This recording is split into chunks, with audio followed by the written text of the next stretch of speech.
L'année dernière, le 2 août, Monsieur Michel Delépine, maire de Mers-les-Bains, nous réunissait ici même à 6 heures du matin pour honorer la mémoire d'Ernest Le Sec, fusillé le 2 août 1943 à 6h15 du matin, et Jules Maupin, exécuté à la même date à 6h34, tombés tous les deux sous les balles nazies en ce lieu appelé Poteau des Fusillés.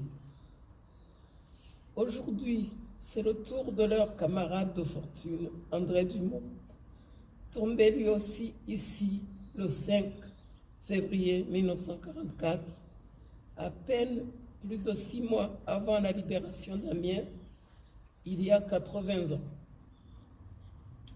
Comme eux, 32 autres camarades ont été exécutés ici. Leur tort, tout comme leurs compagnons de lutte à travers le pays, avoir refusé la soumission de la France à l'occupant, avoir résisté à l'ennemi et tout ce qu'il imposait au pays, avoir voulu rendre à la France sa dignité et sa souveraineté.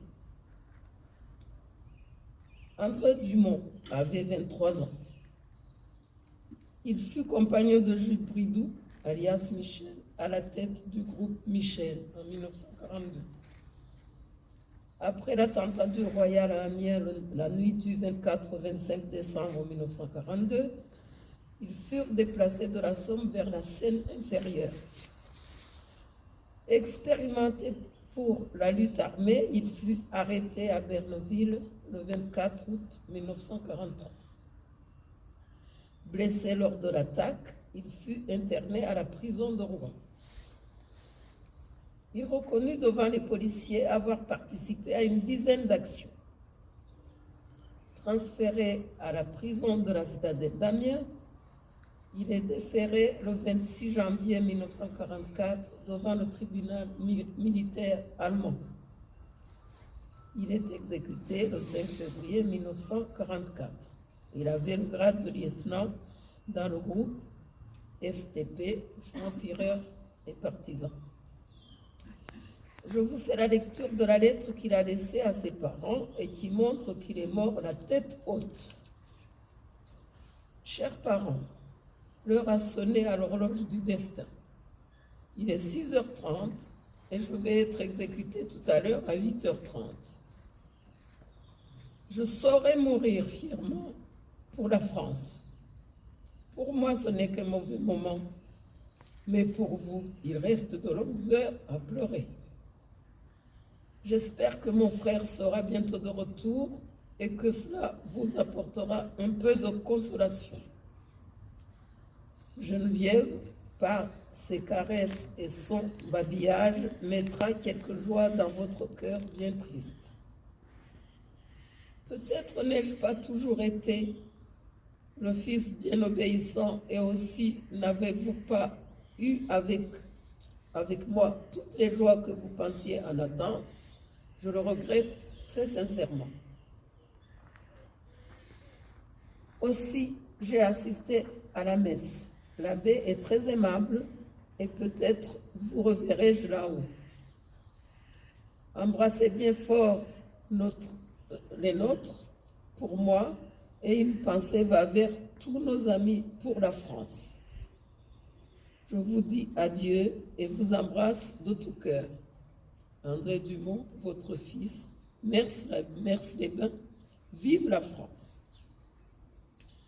À l'exemple des 35 fusillés du Poteau, tous les résistants de l'intérieur ainsi que les Français libres n'avaient qu'un objectif, bouter l'occupant hors du pays et redonner la liberté à la France. Leur rendre hommage, c'est un travail de mémoire qui incombe à chacun de nous. C'est faire en sorte que les idées qui divisent n'envahissent à nouveau le pays. Nous savons qu'ailleurs dans le monde, les peuples souffrent, les hommes en meurent. C'est transmettre aux générations futures l'espoir des mondes de paix. La commune de Mers-les-Bains est la seule qui vient honorer ses enfants à l'endroit où ils sont tombés, ici à Amiens. Ils sont aussi nos enfants à tous. Merci Michel de nous rassembler pour cette noble cause. Espérons pouvoir tous leur rendre hommage par un centre de mémoire et d'histoire ici au côté des fusillés.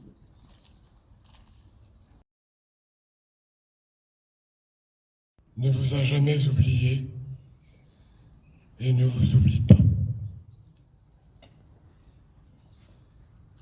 Malgré ces 80 années qui nous séparent de votre martyre, puis de votre ultime sacrifice ici même, nous avons tenu à donner une force toute particulière, une force inédite à cette infinie reconnaissance et à l'hommage dont nous vous sommes tous redevables. Quel symbole plus fort que de vous accompagner ce matin, 5 février 2024, à l'heure même de votre héroïque sacrifice. Comme elle l'a décidé pour d'autres de vos camarades déportés et résistants fusillés, Mers-les-Bains, berceau de la résistance, a voulu rendre immortel votre nom en vous décernant une rue, la rue qui vous a vu naître. Ainsi, pouvons-nous continuer de vivre au quotidien avec vous. Ainsi, les plus jeunes, en ce début du XXIe siècle, savent qui vous étiez, qui vous êtes. André Dumont, il n'existe pas de mots adaptés à l'immensité de votre courage répété lors des nombreuses actions que vous avez menées contre l'oppresseur nazi. Il n'existe pas de mots adaptés pour vous exprimer notre profond respect et notre admiration devant votre incommensurable courage jusqu'au moment ultime.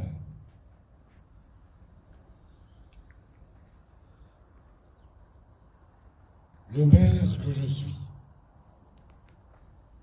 ressent cette intense et ô combien profonde émotion d'être celui qui, au nom de tous, apporte ce matin sur l'autel de votre sacrifice, certes avec notre petitesse, notre affection, notre indéfectible et éternelle reconnaissance, notre inaltérable attachement. Petitesse, disais-je. Oui, car je considère en effet que qui que nous soyons, nous devons toujours nous reconnaître insignifiants devant l'immensité de leur courage et de leur sacrifice.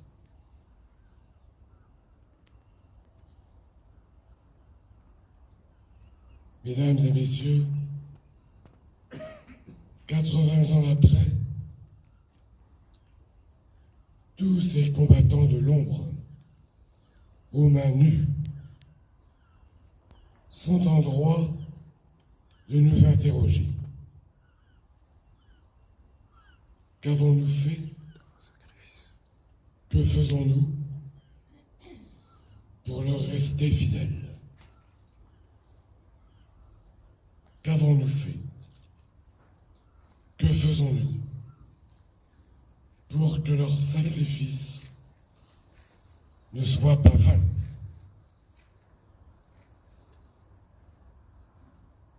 L'indispensable connaissance de notre histoire,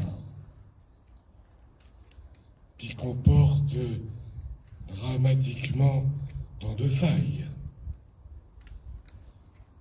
ne doit pas non plus nous exonérer de tout faire pour que pareilles horreurs ne se reproduisent plus. Et pourtant, quotidiennement, des mots, des actes, des incitations à la haine, l'exacerbation du rejet des différences, parfois même, malheureusement, des intentions de loi, viennent nourrir ce poison immonde qui se distille dans nos sociétés depuis de trop nombreuses années déjà. Un poison qui avilit, un poison qui nous menace. Cette médication que d'aucuns voudraient nous administrer au prétexte qu'on ne l'a jamais essayé, nous mènera à l'abîme. Mais comment le faire comprendre?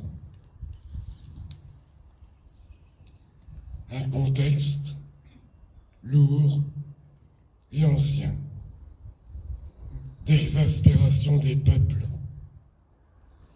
et de nombre de nos concitoyens les mène vers de faux refuges qu'il nous faut sans cesse dénoncer. Et aux responsables politiques, je leur dis, je vous en conjure, aucune compromission, ni de près ni de loin, avec ces fallacieux. Car c'est bien de cela dont il s'agit. Prenons donc le temps de relire l'histoire des années 30. Ne trouvez-vous pas qu'ils sont troublants, tous ces points de similitude avec l'époque actuelle? André Dumont, comme toutes celles et tous ceux qui sont allés jusqu'au sacrifice suprême, nous murmure, me semble-t-il, aujourd'hui. Danger. N'ayez pas à recommencer un jour ce que nous vous avions offert pour toujours.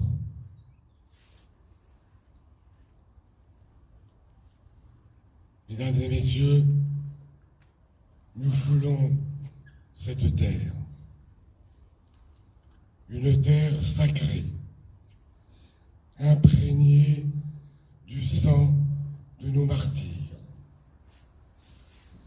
C'est ici que cet impérieux devoir d'enseigner et de transmettre, qui est le nôtre, se doit de trouver un élan pérenne à destination des générations qui montent. Un lieu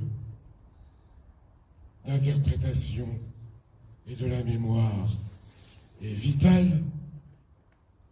Le plus tôt sera le mieux.